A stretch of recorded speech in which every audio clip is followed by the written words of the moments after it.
ನೌಟಂಕಿ ರನ್ಯಾಳ ಚಿನ್ನದ ಕಹಾನಿಗೆ ಇವತ್ತು ಅತಿ ದೊಡ್ಡ ಟ್ವಿಸ್ಟ್ ಸಿಗುತ್ತಾ ಅನ್ನುವಂತಹ ಪ್ರಶ್ನೆ. ಆಕೆಯ ಹಿಂದೆ ಆ ಸಚಿವರಿದ್ದಾರೆ, ಈ ಸಚಿವರಿದ್ದಾರೆ ಅನ್ನುವಂತಹ ಮಾತುಗಳು ದೊಡ್ಡ ಮಟ್ಟದಲ್ಲಿ ಚರ್ಚೆ ಆಗ್ತಿತ್ತು.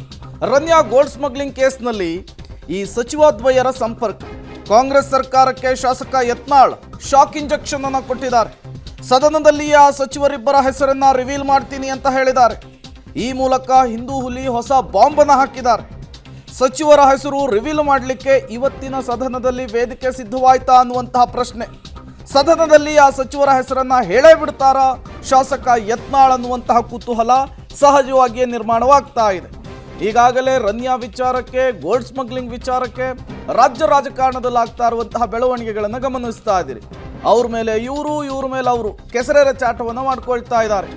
ಈ ನಟಿ ರನ್ಯಾಳಿಗೆ ಆ ಸಚಿವರ ಜೊತೆಗೆ ಲಿಂಕ್ ಇದೆ, ಮಾಜಿ ಸಚಿವರ ಜೊತೆಗೆ ಲಿಂಕ್ ಇದೆ ಅನ್ನುವಂತಹ ಚರ್ಚೆ. ಅದರ ನಡುವೆ ಇವತ್ತು ಯತ್ನಾಳ್ ಅವರ ಮಾತು ಕುತೂಹಲ ಕಾರಣವಾಗ್ತಾ ಇದೆ. ಇನ್ನು ಆ ಸಚಿವರಿಗೂ ನಟಿ ರನ್ಯಾಗೂ ಲಿಂಕ್ ಬಗ್ಗೆ ನನಗೆ ಗೊತ್ತು ಅಂದಿದ್ದಾರೆ ಯತ್ನಾಳ್.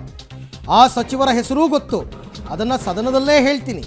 ಸಚಿವರ ಹೆಸರು ರಿವೀಲ್ ಮಾಡೋದಾಗಿ ಹೇಳಿದ್ರು ಯತ್ನಾಳ್ ಸದನದಲ್ಲಿ ಆ ಸಚಿವರ ಹೆಸರನ್ನ ಹೇಳೇ ಬಿಡ್ತಾರಾ?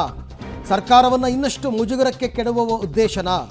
ಅಡ್ಡೇಟಿನ ಮೇಲೆ ಗುಡ್ಡೇಟು ಅನ್ನೋಂತೆ ಗಾಳಿಯಲ್ಲಿ ಗುಂಡು. ಯಾಕೆಂದರೆ ಅವರು ಹೇಳಿಕೆಯನ್ನು ಬದಲಾಯಿಸ್ತಾನೆ ಇರ್ತಾರಪ್ಪ. ನಮಗೆ ಇನ್ನೂ ಸ್ವಲ್ಪ ಎವಿಡೆನ್ಸ್ ಸಿಗಬೇಕು, ಸಿಕ್ಕದ ಮೇಲೆ ರಿವೀಲ್ ಮಾಡ್ತೀವಿ ಅಂತ ಹೇಳ್ತಾರೆ. ಮೊದಲನೇದಾಗಿ ನಿಮ್ಮ ಪಕ್ಷದಲ್ಲಿ ಎಲ್ಲರೂ ಕೂತ್ಕೊಂಡು ನಿಮಗೆ ಗೊತ್ತಿದ್ರೆ ಒಗ್ಗಟ್ಟಿನಿಂದ ಈ ಹೆಸರನ್ನ ಹೇಳ್ಬೋದಾ ಅಂತ ತೀರ್ಮಾನಕ್ಕೆ ಬನ್ನಿ. ಯಾಕೆಂದರೆ ನಿಮ್ಮಲ್ಲೇ ಕೆಲವರು ಬೇಡ ಅಂತಾರೆ, ಅಂಥವ್ರು ಇದ್ದಾರೆ ಅಡ್ಜಸ್ಟ್ಮೆಂಟ್ ಪಾಲಿಟಿಷಿಯನ್ಸ್, ಅರ್ಥ ಮಾಡ್ಕೋಬೇಕು. ಅದು ಭಾಳ ದೊಡ್ಡ ಜಾಲ ಇದೆ. ಇದ್ರಾಗ ದೇಶ ವಿರೋಧಿ ಸಂಘಟನೆಗಳದ್ದು ಜಾಲನೂ ಇದೆ ಅಂತೇಳಿ ಸಂಶಯ ಬರ್ತಾ ಇದೆ. SDPIದು ಸಹ ಲಿಂಕ್ ಇದೆ ಅನ್ನೋಂಥ ನಾ ಹೇಳ್ತಾ ಇರೋದು, ಇದು ಸಮಗ್ರ ತನಿಖೆ ಆಗಬೇಕು.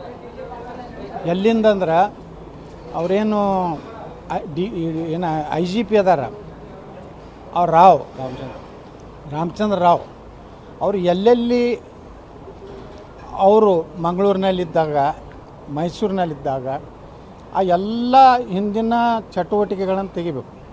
ಅಲ್ಲಿ ಎಷ್ಟು ಮಂದಿ ಸ್ಮಗ್ಲಿಂಗ್ನಲ್ಲಿ ಯಾವ್ಯಾವ ಪೊಲೀಸ್ ಸ್ಟೇಷನ್ದಲ್ಲಿ ಎಷ್ಟು ಕೇಸ್ಗಳು ರಿಜಿಸ್ಟರ್ ಆಗಿವೆ, ಕೇರಳಕ್ಕೆ ಇಲ್ಲಿದಿಂದ ಸ್ಮಗ್ಲಿಂಗ್ ಆಗಿ ಹೋಯ್ತು ಹಂಗೆ, ಆ ರನ್ಯಾನ ಏರ್ಪೋರ್ಟ್ನಿಂದ ಹೊರಗೆ ತರುವಾಗ ಮತ್ತು ಕಳಿಸುವಾಗ ಅಲ್ಲಿ ಪ್ರೋಟೋಕಾಲ್ ಯಾರಿದ್ದರು, ಆ ಹೆಣ್ಮಗಳು ಬಂದಾಗ ಎಲ್ಲ ಏನು ನಮ್ಮ ಸೆಕ್ಯೂರಿಟಿ ಏನೋ ಒಂದು ಚೆಕ್ಕಿಂಗ್ ಇದು ಅದನ್ನೆಲ್ಲನೂ ದಾಟಿ ಬರಲಿಕ್ಕೆ, ಏನು ದುಬೈದಿಂದ ಬಂದಾಗ ಆ ದಾಟಿ ಬರಲಿಕ್ಕೆ ಯಾವ ಅಧಿಕಾರಿಗಳಲ್ಲಿ ಇರ್ತಿದ್ರು ಅವರ ಪ್ರೋಟೋಕಾಲ್ ಪ್ರಕಾರ ಅವ್ರನ್ನ ವಾಹನದಲ್ಲಿ ಅವ್ರಿಗೆ ಸೆಕ್ಯೂರಿಟಿ ಕೊಟ್ಟು ಹೋಗ್ತಿದ್ರು. ಅದು ಎಲ್ಲನೂ ಸಮಗ್ರ ತನಿಖೆ ಆಗ. ಇದು ರಾಜ್ಯ ಸರ್ಕಾರದಿಂದ ಆಗೋದಿಲ್ಲ. ರಾಜ್ಯ ಸರ್ಕಾರ ಸಂಪೂರ್ಣ ವಿಫಲ ಆಗಿದೆ. ದೇಶದ ಸುರಕ್ಷತೆಯೂ ಇದರೊಳಗಿರೋದ್ರಿಂದ ಇದು NIAದವ್ರನ್ನೇ ಇದನ್ನು ಕೇಸ್ ಪ್ರಕರಣ ದಾಖಲೆ ಮಾಡ್ಕೋಬೇಕು.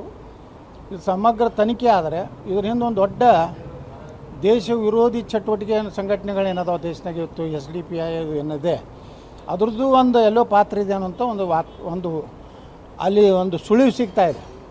ಅದಕ್ಕೆ ನಾಳೆ ನಾವು ವಿಧಾನಸಭೆಯಲ್ಲೂ ಸಹಿತ ಈ ಪ್ರಕರಣ ಇದನ್ನು ಬರೀ ಮುಚ್ಚಿ ಹಾಕ್ಲಿಕ್ಕೆ ಆಗೋದಿಲ್ಲ. ಇದ್ರ ಹಿಂದೆ ಈ ಸಚಿವರಿದ್ದಾರೋ ಏನು ನೇರವಾಗಿ ಮುಖ್ಯಮಂತ್ರಿಗಳಿಗೆ ಕೆಲವೊಂದು ನಿರ್ದೇಶನ ಅದಾವೆ, ಇದನ್ನೆಲ್ಲನೂ ಭಾಳಷ್ಟು ಸಮಗ್ರವಾಗಿ ಇದನ್ನು ನಾವು ಚರ್ಚೆ ಮಾಡಬೇಕಾಗಿದೆ.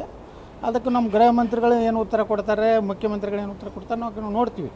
ನೋಡಿ ನಾವು ಮುಂದಕ್ಕೆ ಇದನ್ನು NIAಕ್ಕೆ ಕೊಡಬೇಕಂತೇಳಿ ನಾವು ಒತ್ತಾಯ ಮಾಡ್ತೀವಿ. ಅದೇ ನೋಡಿ, ಈಗ ಅವ್ರು ಯಾರದಾರ ಅನ್ನೋವಂಥದ್ದು ಹೋದ ವಾರನಾಗೇ ಒಂದಿಬ್ಬರು ಸಚಿವರು ಸದನಕ್ಕೇ ಬರ್ತಾಯಿಲ್ಲ ಅಟೆಂಡ್.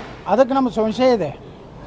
ಈ ರನ್ಯಾ ಪ್ರಕರಣ ಪ್ರಾರಂಭ ಆದ ಹಿಡಿದು ಅವರು ಸಚಿವರ ಮುಖಚರ್ಯೆ ಬೇರೆಯಾಗಿದೆ, ಸದನದಲ್ಲಿ ಕಾಣಿಸ್ತಾ ಇಲ್ಲ, ಎಲ್ಲವರಿಗೆ ಒಂದು ರೀತಿ ಭಯ ಇದೆ. ಅದು ಅಷ್ಟೇ ಅಲ್ಲ, ಆ ಇಬ್ಬರು ಸಚಿವರು ಮುಖ್ಯಮಂತ್ರಿಗಳಿಗೆ ಏನೇನು ಕೆಲವೊಂದು ಅಧಿಕಾರಿಗಳ ನಿರ್ದೇಶನ ಕೊಟ್ಟು ಏನು ಮಾಡ್ಯಾರ ಅನ್ನೋದೂ ಸಂಶಯ ಇದೆ. ಇದೆಲ್ಲ ಸಮಗ್ರವಾಗಿ ನಾಳೆ ವಿಧಾನಸಭೆಯಲ್ಲಿ ನಾವು ಚರ್ಚೆ ಮಾಡ್ತೀವಿ, ಸರ್ಕಾರಕ್ಕೆ ಒತ್ತಡ ಮಾಡ್ತೀವಿ. ಇದನ್ನು NIAಕ್ಕೆ ರೆಫರೆನ್ಸ್ ಮಾಡಬೇಕು. ಅಷ್ಟು ನಮಗೆ ಭಾಳ ಗಟ್ಟಿಯಾದಂಥ ಸಾಕ್ಷಿಗಳು ಸಿಕ್ಕರೂ ನಾವು ನೇರವಾಗಿಯೇ ನೀವೇ ಇದ್ದೀರ ಅಂತ ಹೇಳ್ತೀವಿ. ನಾವು ಕಾಯ್ತಾ ಇದ್ದೀವಿ, ನಾಳೆವರೆಗೆ ನಮಗೆ ಇನ್ನೂ ಮಾಹಿತಿ ಸಿಗ್ಬೋದು ಅನ್ನೋಂಥ ನಿರೀಕ್ಷೆಯಲ್ಲಿದ್ದೀವಿ. ಅದು ಸಿಕ್ತಂದ್ರೆ ಅದನ್ನು ಸಪೋರ್ಟ್ ಮಾಡ್ತೀವಿ.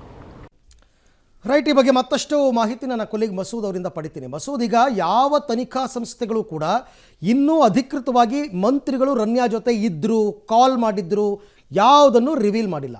ಹೀಗಿರುವಾಗ ಯತ್ನಾಳ್ ಅಂಡ್ ಟೀಮ್ ಸದನದಲ್ಲಿ ಇದನ್ನು ಯಾವ ಆಧಾರದಲ್ಲಿ ಪ್ರಸ್ತಾಪ ಮಾಡ್ತಾರೆ, ಹೆಸರನ್ನು ರಿವೀಲ್ ಮಾಡ್ತಾರೆ?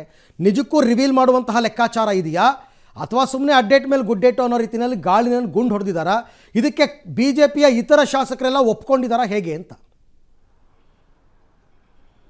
ಅರವಿಂದ್, ಕಳೆದ 2 ವಾರಗಳದ ಏನು ಅಧಿವೇಶನ ನಡೆಯಿತು ಆ 2 ವಾರದಲ್ಲೂ ಕೂಡ ರಣ್ಯರ ವಿಚಾರವನ್ನು ಅಧಿಕೃತವಾಗಿ ಒಂದು ರೀತಿಯಲ್ಲಿ ಬಿಜೆಪಿ ಪ್ರಸ್ತಾಪ ಮಾಡಿರಲಿಲ್ಲ. ಶೂನ್ಯ ವೇಳೆಯಲ್ಲಿ ಸುನೀಲ್ ಕುಮಾರ್ ಒಮ್ಮೆ ಪ್ರಸ್ತಾಪ ಮಾಡಿದ್ರು, ಅದಕ್ಕೆ ಪರಮೇಶ್ವರ್ ಅವರು ಸ್ಪಷ್ಟೀಕರಣ ಕೊಟ್ಟಿದ್ದರು. ಆದರೆ ಈ 2 ವಾರದಲ್ಲಿ ಸಾಕಷ್ಟು ವಿದ್ಯಮಾನಗಳು ನಡೆದಿದ್ದಾವೆ. ಸರ್ಕಾರ ಈಗಾಗಲೇ ಸಾಕಷ್ಟು ಮುಜುಗರದಲ್ಲಿದೆ, ಇಬ್ಬರು ಸಚಿವರು ಲಿಂಕ್ ಇದೆ ಅನ್ನುವಂತಹ ವಿಚಾರ, ಜೊತೆಗೆ ಪ್ರೋಟೋಕಾಲ್ ವಿಚಾರದಲ್ಲಿ ಸರ್ಕಾರ ಒಂದು ರೀತಿಯಲ್ಲಿ ಒತ್ತಡದಲ್ಲೂ ಇದೆ, ಮುಜುಗರಕ್ಕೂ ಕೂಡ ಒಳಗಾಗಿದೆ. ಆದರೆ ಆ ಸಚಿವರು ಯಾರು ಅನ್ನುವಂಥ ವಿಚಾರದಲ್ಲಿ ಇದುವರೆಗೆ ತನಿಖಾ ಹಂತದಲ್ಲಿ ಬಯಲಾಗಿಲ್ಲ, ಜೊತೆಗೆ ಸರ್ಕಾರವನ್ನು ಕೂಡ ರಿವೀಲ್ ಮಾಡ್ತಾ ಇಲ್ಲ.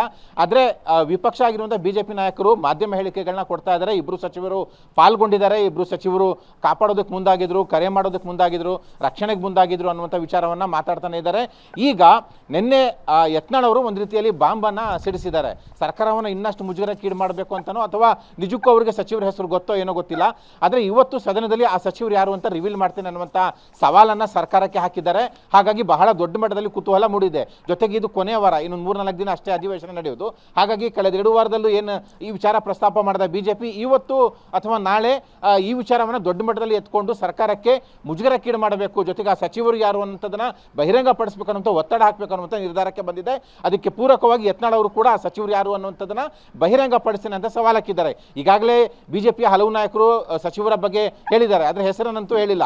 ಸರ್ಕಾರನೇ ಹೇಳಲೇಬೇಕು, ತನಿಖೆ ಮಾಡಿಸಬೇಕು ಅನ್ನುವಂತಹ ಆಗ್ರಹ ಮಾಡ್ತಾ ಇದ್ರು. ಈಗ ಯತ್ನಾಳ್ ಅವರ ಹೇಳಿಕೆಯಿಂದಾಗಿ ಆ ಸಚಿವರು ಯಾರು ಅನ್ನುವಂಥ ಕುತೂಹಲ ದೊಡ್ಡ ಮಟ್ಟದಲ್ಲಿ ರಾಜ್ಯ ರಾಜಕೀಯದಲ್ಲಿ ಒಂದು ರೀತಿಯಲ್ಲಿ ಚರ್ಚೆ ಆಗ್ತಾ ಇದೆ. ಹಾಗಾಗಿ ಇವತ್ತು ಸದನದಲ್ಲಿ ರಿವೀಲ್ ಮಾಡ್ತಾರಾ, ರಿವೀಲ್ ಮಾಡೋದಾದ್ರೆ ಹೆಸರು ಮಾತ್ರ ರಿವೀಲ್ ಮಾಡ್ತಾರಾ, ಅಥವಾ ಯಾವ ರೀತಿ ರನ್ಯಾ ಕೇಸ್ಗೆ ಲಿಂಕ್ ಇದೆ ಸಚಿವರು, ಯಾವ ರೀತಿ ರಕ್ಷಣೆಗೆ ಮುಂದಾಗಿದ್ರು, ಈ ವಿಚಾರಗಳನ್ನು ಕೂಡ ರಿವೀಲ್ ಮಾಡ್ತಾರೆ ಅನ್ನುವಂಥ ಕುತೂಹಲ ಸಹಜವಾಗಿ ಮನೆ ಮಾಡಿದೆ. ಇನ್ನೂ ಕೂಡ ಯತ್ನಾಳ್ ಅವರು ಬಂದಿಲ್ಲ. ಹಾಗಾಗಿ ಅವ್ರು ಬಂದ ನಂತರ ಯಾವ ರೀತಿಯಲ್ಲಿ ಪ್ಲಾನ್ ಮಾಡ್ಕೊಂಡಿದ್ದಾರೆ, ಯಾವ ರೀತಿ ಸನ್ನಿವೇಶ ಸೃಷ್ಟಿ ಮಾಡಬೇಕನ್ನುವಂತಹ ಪ್ಲಾನ್ ಮಾಡ್ಕೊಂಡಿದ್ದಾರೆ ಅಂತ ಕಾದು ನೋಡಬೇಕು. ಒಟ್ಟಾರೆಯಾಗಿ ಇತರೆ ಬಿಜೆಪಿ ನಾಯಕರು, ಮುಖ್ಯವಾಗಿ ಅಶೋಕ್ ಅವರು ಕೂಡ ಯತ್ನಾಳ್ ಅವರ ಈ ಒಂದು ವಿಚಾರದಲ್ಲಿ ಸಾಥ್ ಕೊಡ್ತಾರೆ ಅಂತ ಕೂಡ ಹೇಳಲಾಗ್ತಿದೆ. ಹಾಗಾಗಿ ಯತ್ನಾಳ್ ಅವರು ಇನ್ನಷ್ಟೇ ಬರಬೇಕಾಗಿದೆ. ಕುತೂಹಲ ಇರುವಂಥದ್ದು ಸಚಿವರು ಯಾರು ಇವತ್ತು ಬಹಿರಂಗ ಆಗುತ್ತಾ, ಸರ್ಕಾರ ಯಾವ ರೀತಿ ಕೌಂಟರ್ ಕೊಡುತ್ತೆ ಅನ್ನುವಂಥದ್ದು. ಅರವಿಂದ್.